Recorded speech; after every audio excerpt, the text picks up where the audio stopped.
pivoted the company. We went through a big transition. It was a major bet. We essentially bet the company, and the company almost didn't make it at the time, but we did, and here we are. So we're very focused now on heavy-duty vehicles. I've been pushing as CEO to have a bit of focus and win it the first one and then go to the next one.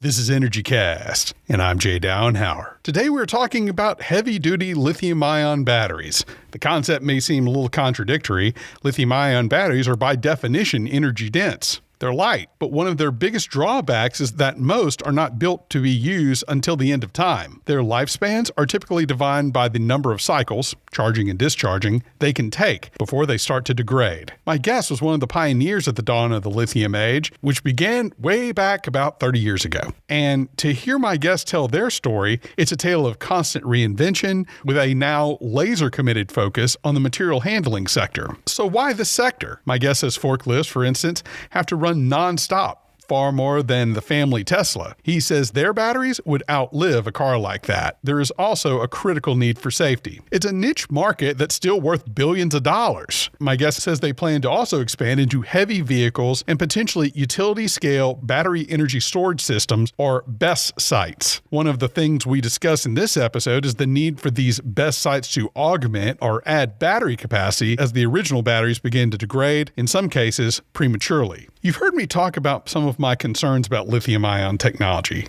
It's too spread out. It promises to be the answer to too many of our energy needs. It's the same issue I hear from people who only support wind and solar, for instance. I like a balanced basket of energy technologies. My guest can't answer for the whole lithium industry, but it was refreshing to see a North American company focused on a particular sector in a field that's becoming increasingly diffuse. And it will be fascinating to see what their Limitless lithium batteries add to that mix.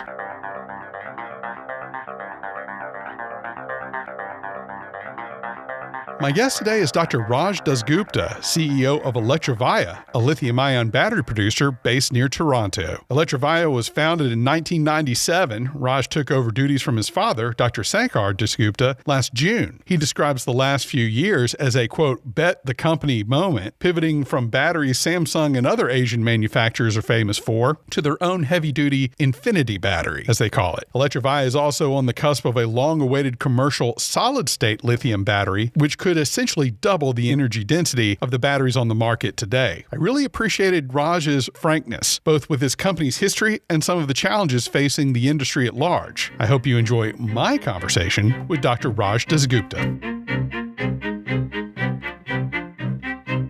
We're here with Dr. Raj Dasgupta, CEO of Electrovaya. And Dr. Raj, lithium-ion batteries have some giants. Tesla, Samsung, LG, y'all know their names. How is Electrovaya's lithium-ion technology different from the companies that we've heard of?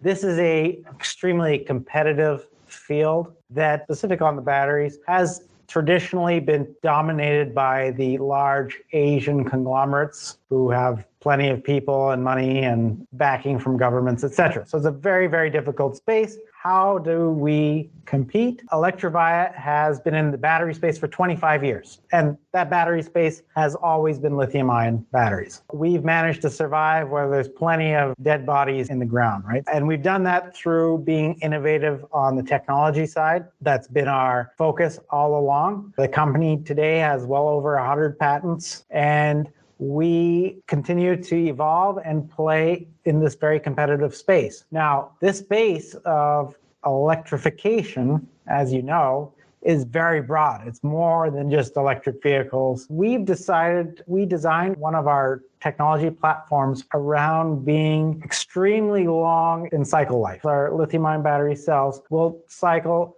2 to 3 times longer than automotive grade lithium-ion batteries, than most of them that I know of. And As a result of that, combined with the fact that we have a ceramic separator technology, which provides much better safety, we've decided to focus our efforts on applications which are sensitive to both of those, which I think would be classified more as heavy duty vehicles as opposed to your passenger vehicles. I drive a EV to work every day and have done so for many years, but that car sits parked for about 23 hours per day at the best of times, right? I'm not using that battery very hard, and I'll probably do one cycle on my vehicle per week. The applications that we're targeting are doing one cycle per day or two cycles per day and using the battery 24 hours, 7 days a week, right? So it's a totally different market segment, but it's large. Material handling would be top of that. If you go into a warehouse, let's say it's a Walmart warehouse or an Amazon warehouse, those types of operations,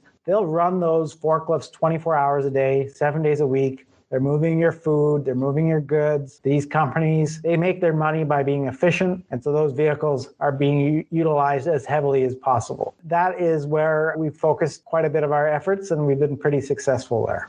Yeah, 25 years. What was Electrovaya doing 25 years ago?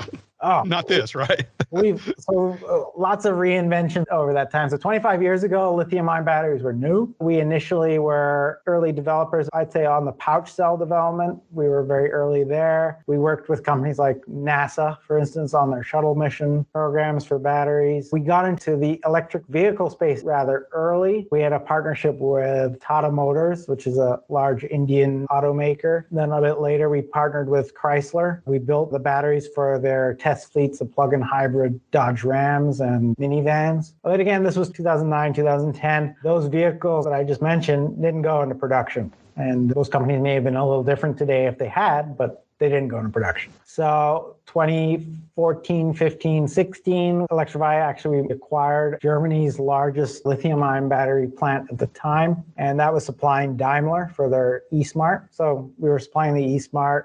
So we were very into the automotive space.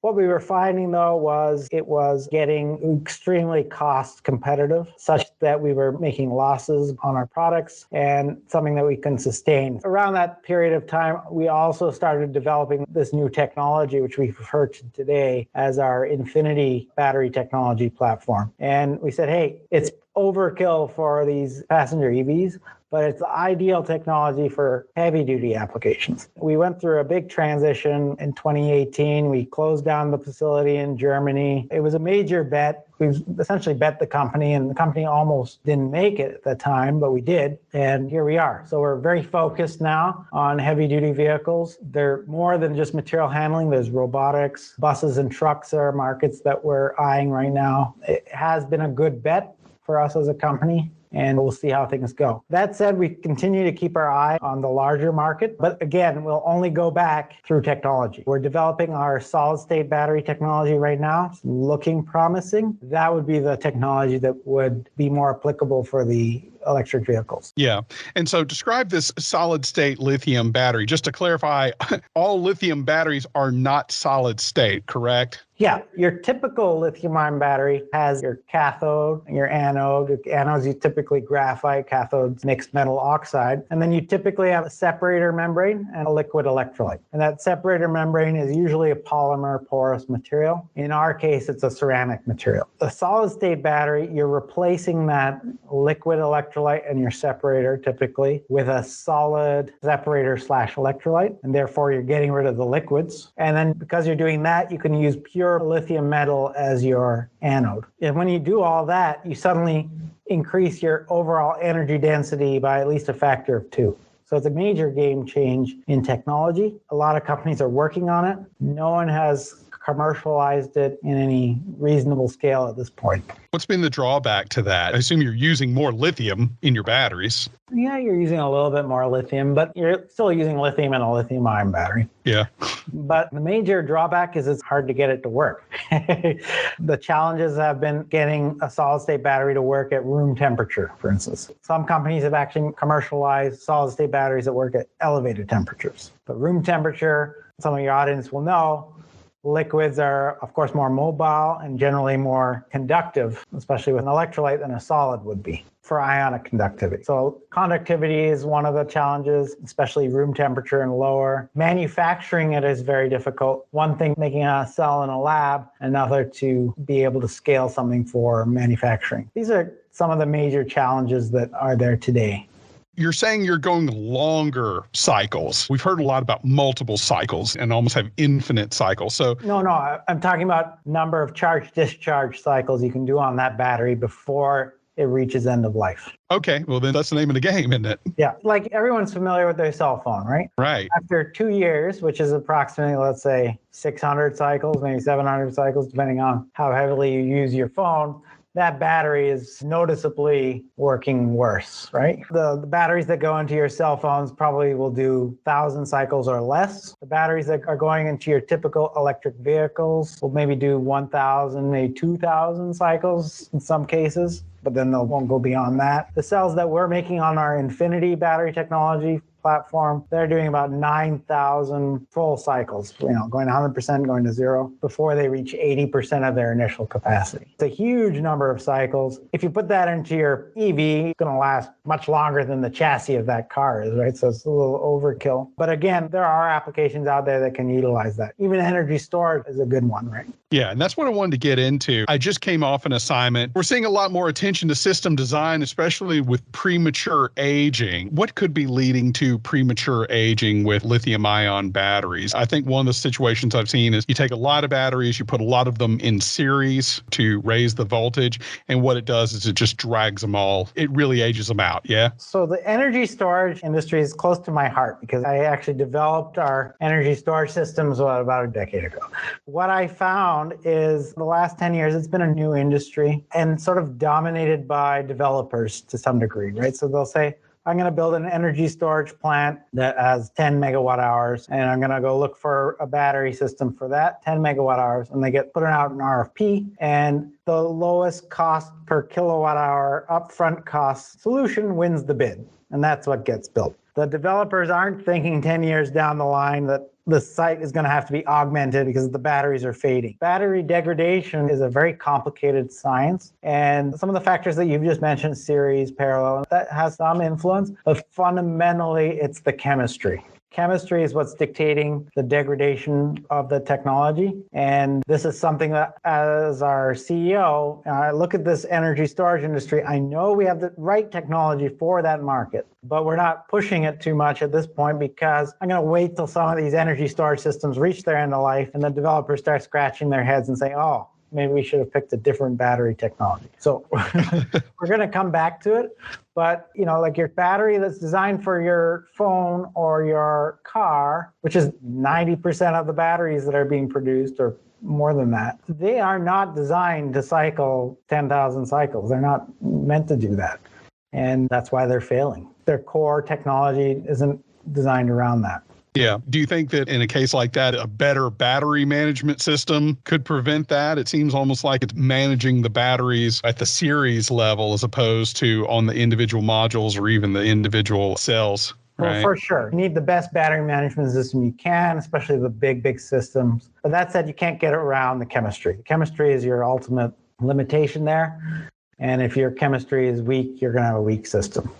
And so you guys think you have a superior chemistry to what's out there, what's been thrown out in the field in some of these large BESS sites, yeah? Yeah, frankly speaking, I would say so. That said, we're not applying this technology to that industry segment because if you're making something and you're only making 100 of them, you're going to sell it to the guy who's going to spend the most money on it. And the guy who's going to spend the most money on it are these Fortune 500 companies operating warehouses where they want the battery to last as long as possible. And they can clearly see a longer lasting battery is giving a lower cost of ownership.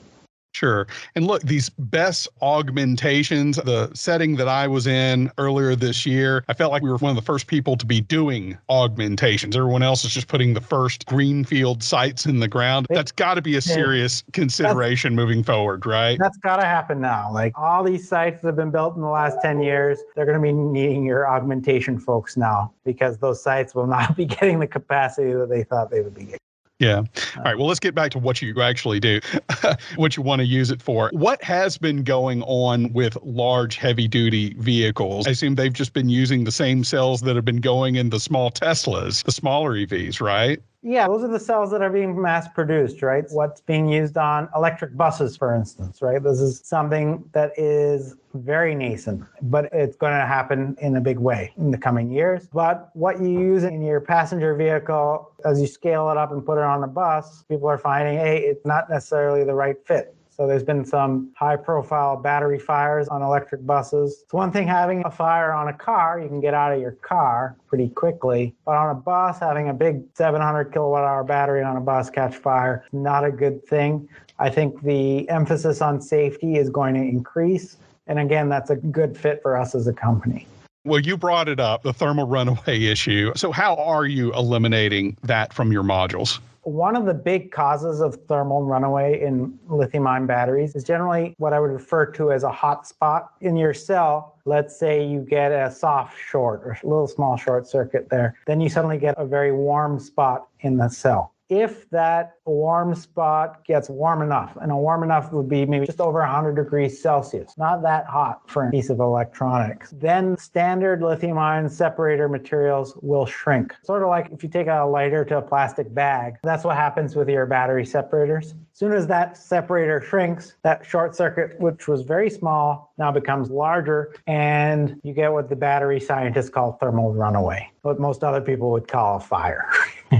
So that battery will then catch fire. In our case, we're using a ceramic membrane between the cathode and anode, which doesn't really matter what temperature you go to, it's going to stay intact. Fundamentally, it makes the cell much, much safer. And that translates to pack level. So jumping back to the forklifts, companies are actually very, very sensitive to the safety of the battery that goes into those vehicles. Because a typical distribution center for some of those companies will have 200 of these vehicles inside the building being charged at high rates, right? So they cannot tolerate a fire inside a building. The sensitivity is very high with regards to safety, especially fires. And we did a fire propagation test with UL and with our OEM partner Raymond, where we purposely wrapped up a cell and heated up to about 250 degrees Celsius and put it on fire to see how it would propagate in the pack. And essentially, there's no propagation whatsoever in that pack. That separator technology is really improving the safety. Absolutely. I've done UL destructive testing before, where you had to have enough of your models to get through it and everything. You got your Purple Hearts then.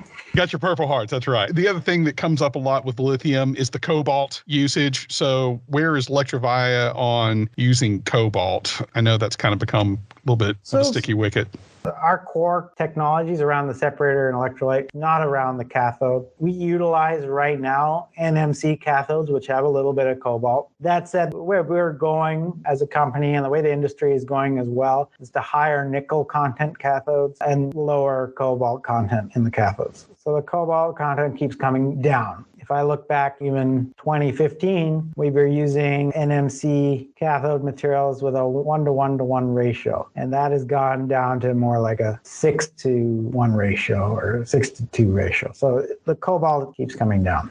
Recyclability. I've had a few people come on, I think it's a Canadian company, Li-Cycle, which is probably the leader in that. I think they're over near you. And Nth Cycle, they've done black mass and basically they recycle on site. And kind of help us understand the importance of you've got to be able to recycle these batteries. That's got to be sustainable, right? Yeah. For sure. And Li-Cycle is a great group. Some of our former employees work for Li-Cycle. We're all good friends. It's great to see more and more recycling companies come up. These batteries, end of life, are recyclable and more materials in them will be recycled. We partner with the recycling companies. We don't do the recycling ourselves. That said, the batteries that we're producing won't be recycled probably for another 20 to 30 years because they last so long. Sure. Besides heavy duty vehicles and forklifts, we talked about long-term energy storage, possibly taking a little bit of bite out of the BESS market. Any other sectors that you guys are thinking this would apply for?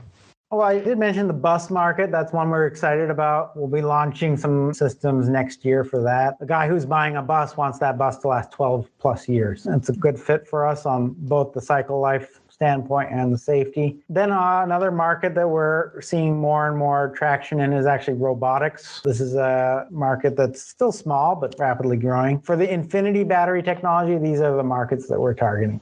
Yeah. And what about space? Space is a very good fit for satellites for our tech because cost is putting the satellite up. It's one that we haven't pushed yet because volumes would probably be low. But again, I think it's a good fit for us. We can't do everything right away. That's one thing I've been pushing as CEO is have a bit of focus and win it the first one and then go to the next one. Yeah, and that's got to be the hardest job. I've talked to a lot of companies where they have a solution where it can go in a lot of different directions. And the discipline, I think, comes in okay, we're going to focus here and then we're going to branch out slowly. We're not just going to eat up every little thing that looks tasty, right? Exactly. So we're very, very focused, at least in the near term, on the material handling segment. That's a multi-billion-dollar market on its own. And if we're successful there, we're going to be successful everywhere. So. Yeah. And Raj, look, one of the things that I think you hear about lithium is that lithium is going to power every single vehicle on the planet. And it's also going to back up every megawatt hour because we're going to be 100% renewable. And I think there gets to a point where it's like, okay, has lithium overpromised? And where do we think lithium really is going to rest? Where do you think lithium fits? And where do you think something like fuel cells and say pumped hydro for storage, where do you think lithium really should focus on? So pumped hydro, you can't beat it for long-term storage, right? That said, you can't build more pumped hydro very easily. I'm of course biased. I'm a lithium guy. That said, lithium is hard to get out of. It's the lightest metal on the periodic table, always going to have the best energy density of any battery storage technologies. And lithium itself is actually quite abundant. It's not a rare substance. We're just at the start of this revolution, so I think things are going to go quickly. That said, especially on the energy storage side of things, there's a host of technologies that can be good fits, right? So you mentioned a couple. There are others. There's flow batteries. Lithium ion is still dominating it because it's being produced in more and more volumes, and it's going to be used in cars, trucks, etc. But there is space for other technologies. All right, Raj Dasgupta, Electrovaya, thank you so much for your time. Thanks, Jay. Pleasure being here.